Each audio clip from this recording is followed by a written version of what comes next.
saya Muhammad Isha, dari sekolah SK Jaya Rahman. Hari ini kita akan belajar jejak kewangan. Apa itu jejak kewangan? Jejak kewangan ialah macam mana cara kita nak simpan kita.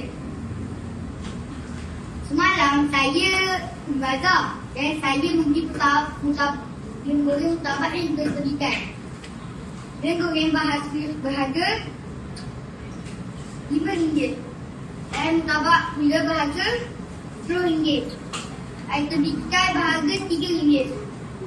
Jadi saya sudah menggunakan duit itu sebanyak RM18 dan saya menggunakan baki sebanyak RM32.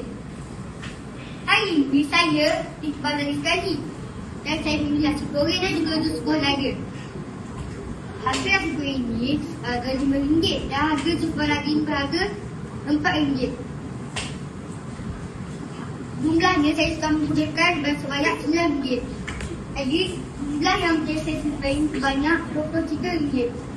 Kenapa kita kena membuat jejak kewangan? Supaya kita boleh tahu ke manakah duit kita tu pergi dan duit itu boleh digunakan buat waktu masa depan. Sekian, terima kasih. Bye.